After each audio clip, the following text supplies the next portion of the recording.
성도들에게는 사명이 있죠. 그 사명이 무엇이냐 그러면 세상을 변화시켜야 할 사명이다 하는 거예요.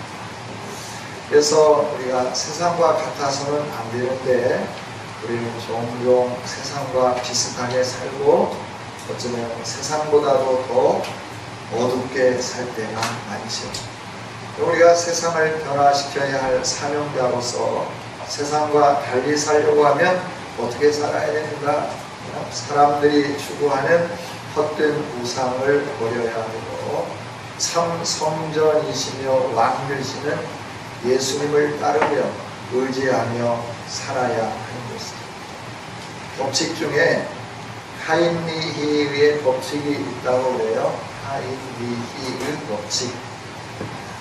이 법칙이 뭐냐 그러면 대형 사건이 발생하기 전에는 그와 관련된 수많은 경미한 사고 또는 경미한 징후가 반드시 존재한다 하는 것입니다. 예를 들어서 산업재해가 발생하여서 중상자가 한 명 나왔다 하면 그 전에 같은 원인으로 발생한 경상자가 29명 정도 있었다는 거예요. 뿐만 아니라 그 전에 경상자 29명이 나오기 전에 같은 원인으로 부상을 당할 뻔한 잠재적 부상자, 부상은 당하지 않았지만 부상 당할 뻔한 위기를 넘긴 사람들이 약 300명 정도 있었다 하는 것이죠. 그래서 이 법칙을 1대 29대 300의 법칙이라 이렇게 부르기도 해요. 큰 재해와 작은 재해와 사소한 사고의 발생 비율이 1대 29대 300이다. 내가 큰 재해가 나는 것은 사소한 것을 방치했기 때문에 그렇답니다.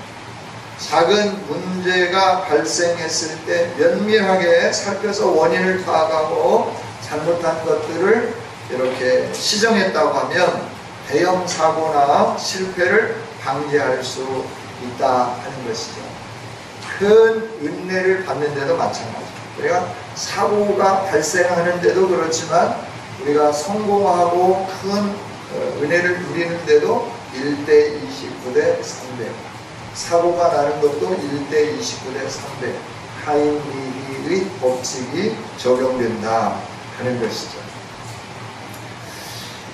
하나님은 우리들을 이 세상에 세워주시고 그리고 우리로 하여금 세상을 끌어가기를 원하세요. 우리가 리더가 되길 원하고 우리가 내비게이션이 되기를 원하고 우리가 세상 사람들에게 방향을 바르게 가르쳐줘야 할 이정표 그리고 표류하고 있는 그 많은 선박들을 안전한 폭으로 끌어당기는 등대가 되어야 하죠.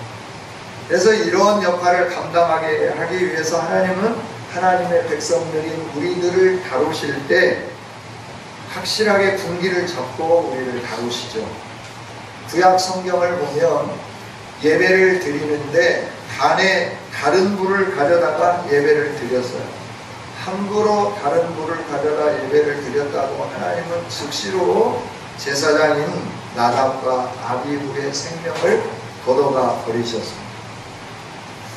정말 하나님 해도 너무하신다. 좀 한 번 정도 경고하셔도 좋을 건데.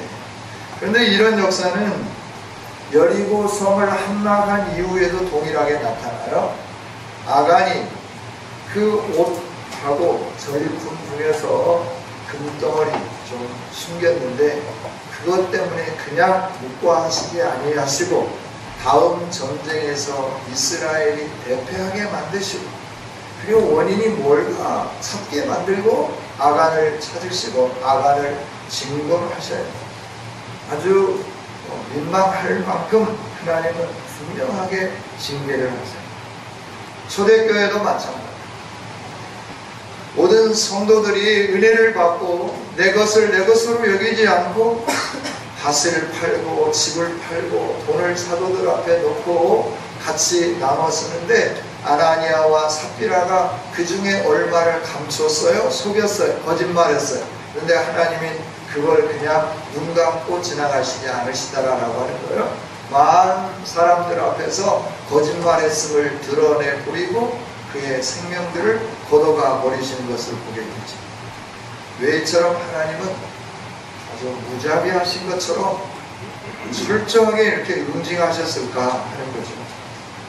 하나님의 사람들이 이 세상에서 분명한 사명자들로서 갈 수 있도록 하려고 하면 이런 죄가 공동체 안에 확산되면 안 되는 거죠. 그래서 이 죄가 공동체 안에 확산되는 것을 막으시려고 하는 하나님의 경고, 이게 아간의 사건, 제사장들의 사건, 그리고 아나니아와 삽비라의 사건이었다 하는 거죠. 죄로 인해 심판받는 사람들을 바라다 보면서 우리 자신 속에 꿈틀거리고 있는 이 죄악의 씨앗들을 버려버리기를 원하시는 하나님의 사랑의 메시지이기도 하죠. 그럼 우리는 이 사랑의 메시지를 들으시면서 우리가 멸망당한 사람들의 길을 걸어가지 아니하고 하나님이 세우신 사명자들로서 분명한 역할을 잘 감당할 수 있는 믿음의 성도들이 다 되어지기를 원합니다. 그러려고 하면 오늘 내가 있는 위치, 현재 내가 살고 있는 삶, 현실을 파악해야 된다라고 하는 거죠. 나는 지금 어느 위치에 있고 내가 어떻게 살아가고 있고 내가 무엇에 의하여 움직여가고 있는가 하는 거죠. 이걸 분명히 파악하고 하나님이 원하시는 그 위치에 있지 않고 하나님이 말씀하시는 것에 끌려가지 아니하고 내 임의로 산다고 한다고 하면 궤도를 수정해야 된다 하는 거예요. 하나님은 역사를 통해서 이미 미리 보여주셨어요.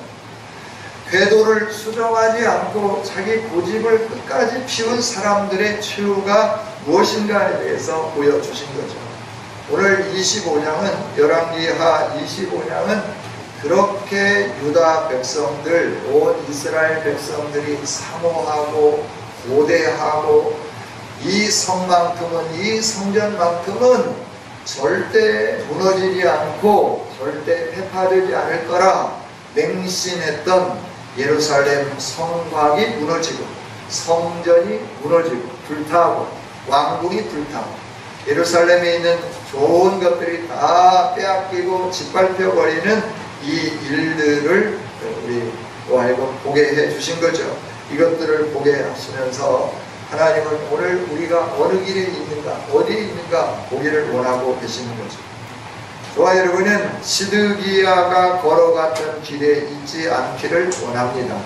시드기야의 그 최후는 1절부터 7절까지 있는 말씀을 보면 참 비참하죠. 어쩌면 그렇게 비참한 최후를 맞이할 수 있을까 하는 거예요. 왕으로 있다가 자기 시대에 망했어요. 망한 것뿐만 아니라 바벨론 왕에게 붙잡혀가고 자기가 보는 앞에서 자기 아들들이 죽임당하는 것을 봐야 되는 거예요. 그것으로 끝이 아니고 두 눈이 뽑히는 거죠. 그리고 쇠사슬에 묶여서 죄인의 신세로 바벨론까지 끌려가게 되면 아주 비참한 이런 최후가 시드기야의 최후다 하는 거죠. 왜 시드기야의 최후가 이렇게 되었을까라고 하는 거예요. 그는 말을 잘 들어야 되는데 잘 듣지 않았어요. 오늘 우리는 누군가의 말을 들으면서 살아가는 거예요. 어떤 분은 우스갯소리로 이렇게 말을 해요. 세상에서 편안하게 살려고 하면 두 여자의 말을 잘 들어야 된다. 하나는 집안에 계시는 여자분이고 하나는 차 속에 있는 얼굴은 없고 목소리만 있는 여자의 말이라. 이 두 여인의 말을 듣지 않으면 인생이 고달프다 라고 이렇게 말을 하기도 하죠. 정말 우리는 누군가의 말을 들으면서 살고 있습니다. 그런데 듣는 말 가운데 듣지 않아야 할 말을 더 호감을 가지고 듣는 사람이 있어요. 그런가 하면 꼭 들어야 하는 말은 죽으라고 안 듣는 그런 사람이 있다라고 하는 거죠. 우리 안에는 청개구리의 그 마음이 있는 것 같아요. 그래서 하라 그러면 정말 안 하는 거예요. 하지 말라 그러면 정말 열심히 하는 거예요. 이 청개구리의 마음은 우리도 다 겪었잖아요. 어릴 때 부모님이 하지 말라는 거 골라가면서 했지. 호박에 말뚝 밟지 말라 그냥 이웃집 호박에 말뚝을 얼마나 많이 박았냐면 대못을 가져다가 그리고 항아리 다 깨트리고 다니고 불놀이 하지 말라 그러면 주불놀이 한다고 해서 나머지 집변을 다 태워버리고 얼마나 정말 심각한 삶을 살았는지 몰라요. 저만 그렇게 살았죠. 여러분들은 참 말을 잘 읽고 정말 효자로 살았는데 저는 청개구리처럼 살았어요. 자녀들을 보면 누구를 닮아서 저렇게 청개구리일까? 누구를 닮아요?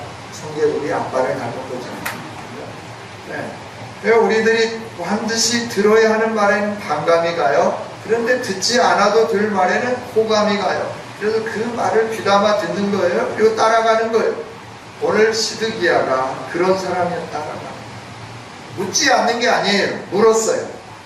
하나님의 선지자에게도 묻고 하나님의 음성을 듣고 거짓 선지자에게도 묻고 거짓 선지자들의 말을 듣기도 하고 판단은 본인이 하는 거죠. 내가 어느 길로 갈 건가?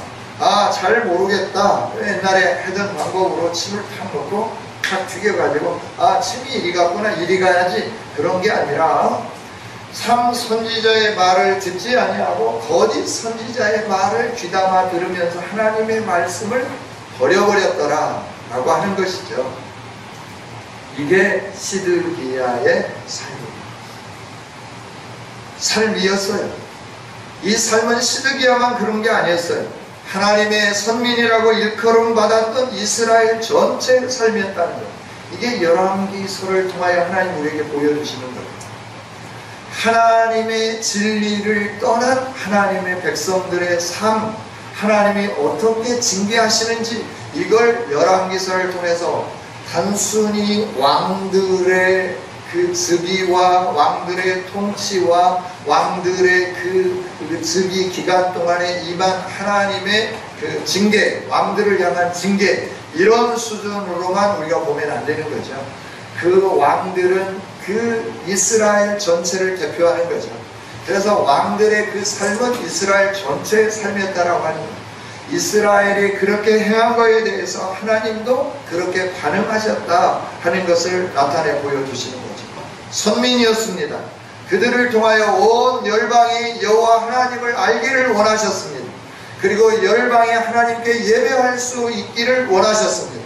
그래서 그들을 애굽에서 건져내시고 그들을 가나안 땅에 하나님이 머물러 살게 해주셨어요. 원래 그 가나안 땅에는 7 족속들이 살고 있었어요. 히 족속, 브리스 족속, 암몬 족속, 여러 족속들이 그 가나안 땅에 살고 있었다고 해요. 헷 족속도 살고 있었죠. 이들을 다 몰아냈어요. 그들이 지어놓은 성 안에 그들이 지어놓은 집을 소유하면서 그들이 일궈놓은 밭에 농산물들을 다 자기의 것으로 하나님이 거저 주셔서 받으면서 돈 주고 산 게 아니라 그냥 주셔서 받으면서 살았죠. 그러면서 하나님이 너희는 이 땅에 살면서 나의 백성으로서 내가 너에게 주는 이 복을 누리고 온 열방이 나를 하나님으로 알고 내게로 돌아올 수 있는 모델이 되어라, 샘플이 되어라 말씀을 해주신 거죠. 그런데 이들이 하나님의 말씀을 어기면서 살았어요. 그리고 세상의 말을 더 잘 들었다 하는 거예요. 진리를 외면한 채 거짓의 소리에 순종을 기하고 그걸 더 신뢰하면서 따라갔다 하는 거죠. 그 결과가 어떤 결과입니까? 오늘 본문에 나온 결과죠. 비참하죠. 얼마나 비참합니까? 아들들이 눈앞에서 살해됩니다. 눈이 뽑힙니다. 내가 왕인데, 유다의 왕인데, 하나님이 세우신 선민의 왕인데 이방 왕에게 무릎 꿇림을 당하고 놋 사슬에 매이고 그래서 죄인처럼 끌려가는 그 처참한 신세가 되어버렸다 하는 거죠. 왜 그랬어요? 거짓 선지자의 메시지의 마음을 빼앗겼기 때문에 그렇다. 오늘 저와 여러분이 참 선지자 오직 예수 그리스도의 말씀, 하나님의 진리의 성경의 말씀 앞에 우리의 온 삶을 맡긴다고 하면 하나님은 우리의 인생을 책임져 주실 줄 믿습니다. 그런데 우리 귀에 들려오는 것은 하나님의 뜻과는 전혀 상관이 없는 소리가 귀에 자꾸 들려오는 거예요. 이렇게 하면 너가 안전할 거야. 이렇게 하면 네가 성공할 거야. 이렇게 하면 너가 세상에서 부유해질 거야. 이런 사단의 메시지, 거짓 선지자의 메시지, 그래서 이거를 물리칠 수 있는 저와 여러분이 되기를 원합니다. 하나님의 말씀을 우리가 귀담아 들어요.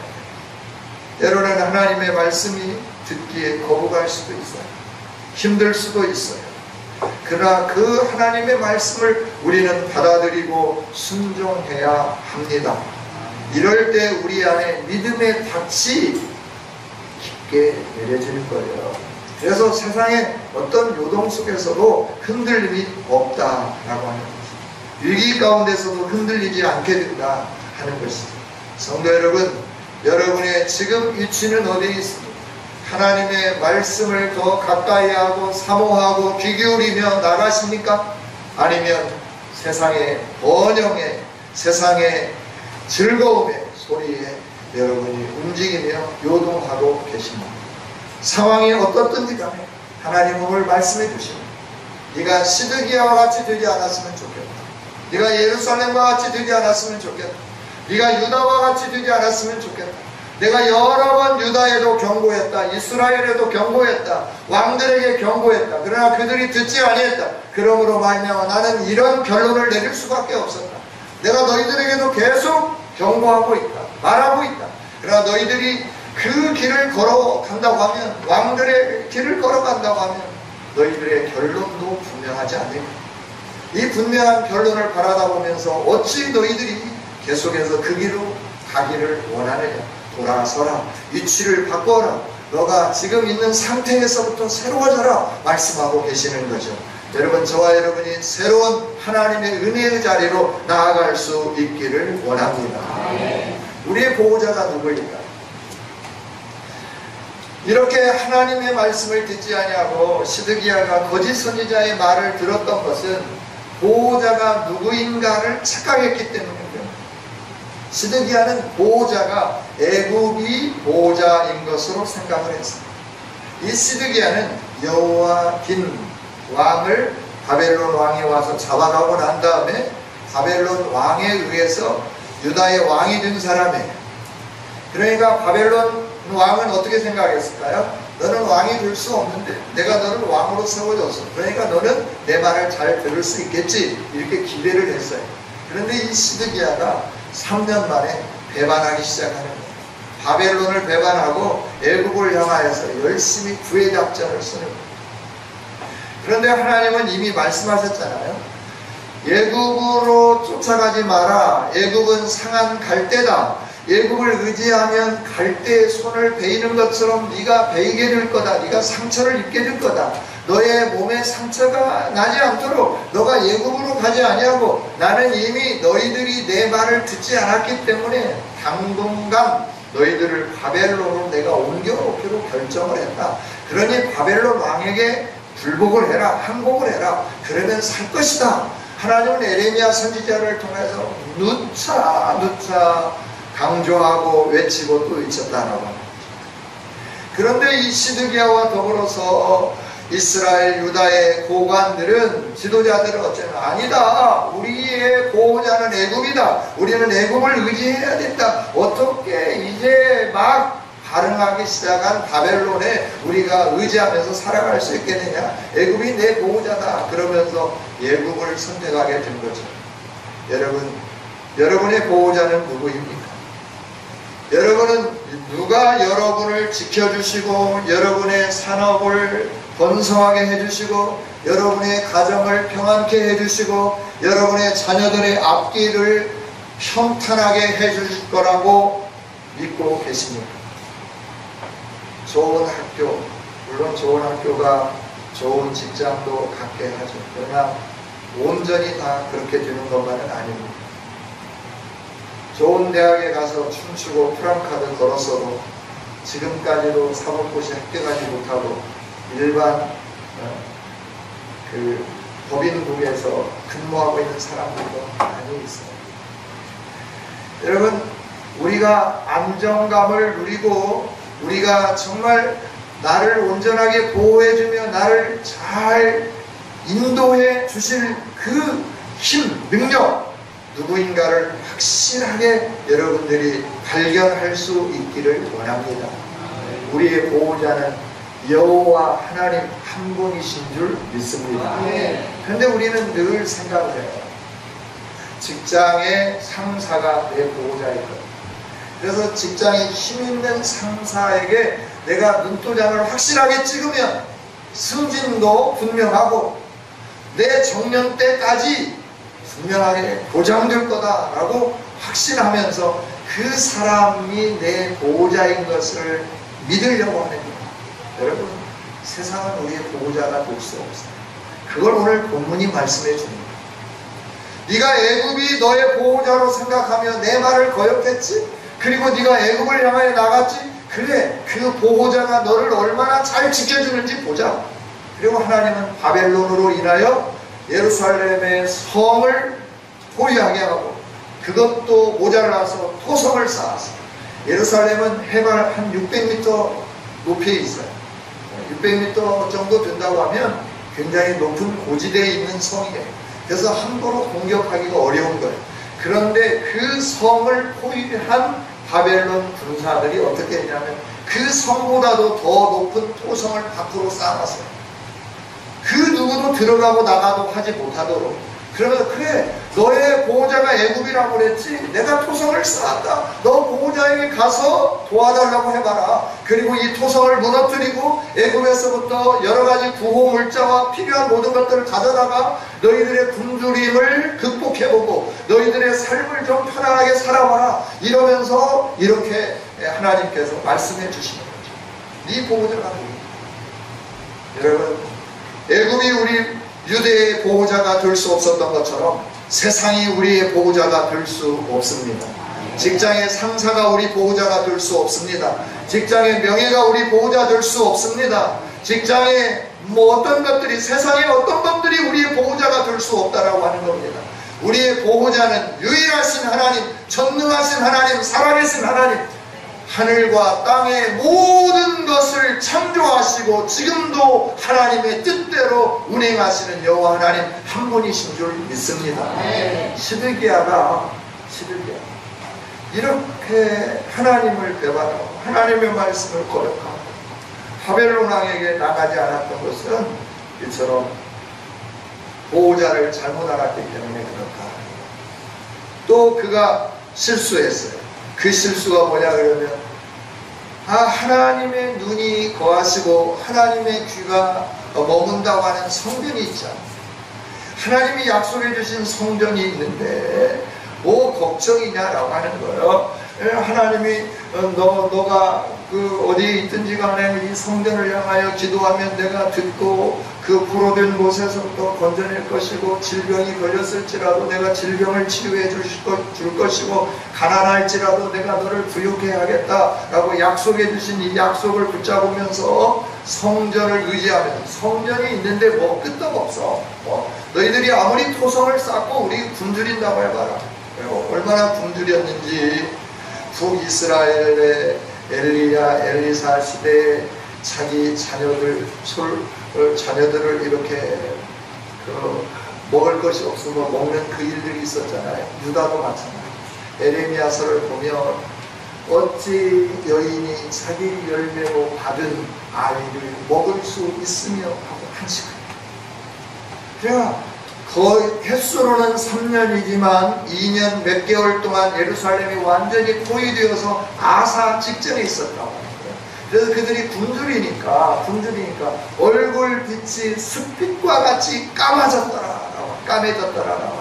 먹을 것이 없었어. 이런 상황이 있는 거예요. 그러면서도 하나님께로 돌아오고 회개하고 하나님 말씀 앞에 순종하고 바벨론에게 무릎을 꿇고 항복하라 하나님이 계속 예레미야를 통해서 외치고 선포하지만 그런 말 하지 마라. 성전이 있지 않냐. 하나님이 약속해 주신 성전이 있는데 뭐 하나님이 우리를 징계하겠냐. 이게 잠깐 있다가 없어질 거야. 우리는 망하지 않아. 이러면서 버티고 있었던 거죠. 그런데 하나님은 시드기야 왕이 보는 앞에서, 모든 귀인들이 보는 앞에서 하나님의 말씀을 거역하면서 보호자가 애굽이라고 하고 보호자가 성전이라고, 눈에 보이는 성전이라고 고집을 피웠던 사람들 앞에서 성전이 다 헐리워지는 것을 보게 만들어 주시는 거죠. 그리고 성전에 있던 귀중한 것들을 다 빼앗기게 되는 것을 보게 됩니다. 너희들이 이 성전을 의지했냐? 내 말 지키지 않으면서 네가 이 성전을 의지했냐? 그 성전이 너에게 무슨 힘이 있나 봐. 성전이 힘이 아니고 내 말이 곧 너의 힘이다 라고 하는 것을 하나님이 보여주시면서 성전도 회파되고 성전에 있는 은도, 금도, 금그릇도, 은그릇도, 놋그릇도 다 빼앗겨 가면서 놋 기둥과 놋 바다와 놋 물두멍까지 하나도 남김없이 부삽과 부직개와 부직갱이까지도 다 빼앗기는 그 광경을 보게 만들었습니다. 너희들이 내 말이 힘이고 내 말이 능력이고 내 말이 너에게 복이지, 눈에 보이는 어떤 것들이 그것이 너의 복이 아니고 너에게 힘이 아니라는 것을 하나님은 분명하게 보여주시는 거죠. 여러분, 세상에 있는 모든 것들은 언젠가는 무너질 것들입니다. 이 무너진 것들 속에 하나님은 손으로 짓지 아니하는 참 성전을 저와 여러분에게 허락해 주신 줄 믿습니다. 참 성전은 예수님이 십자가 안에서, 십자가 위에서 죽으시고 부활하심으로 말미암아 구속 사역을 완성하셔서 그리스도의 몸된 우리 모두가 다 참 성전인 줄 믿습니다. 그리고 이 참 성전인 우리를 하나님은 불성곽이 되어주셔서 우리를 둘러싸 보호해 주시는 거예요. 하나님만이 저와 여러분의 보호자 되신다라고 하는 것을 성경을 통해서 분명하게 하나님은 보여주시고 약속해 주시고 말씀을 해 주셨습니다. 여러분, 우리가 의지해야 할 분이 누구일까요? 우리를 온전하게 보호해 주실 보호자가 누구실까요? 하나님은 오늘 분명하게 저와 여러분에게 말씀을 해주십니다. 눈에 보이는 어떤 너희들이 거룩하다고 여기는 것, 너희들이 믿는 그런 것도 너에게 힘이 아니고 너희 보호자는 나다. 그리고 내 말이다. 하나님 말씀해 줍니다. 저와 여러분이 하나님의 말씀을 소중하게 여기고 하나님을 우리 마음속에 나의 왕으로 모시고 살아간다고 하면 하나님은 어떤 상황 속에서든지 간에 우리를 다시 회복시켜 주시고 일으켜 세워 주실 줄 믿습니다. 오랫동안 우리는 유럽의 교회들이 팽파되는 걸 바라보며 가슴 아파하고 있습니다. 그러나 오늘 우리 한국 교회의 상황이 그 암울한 상황 속에 점점 빠져들어가고 있습니다.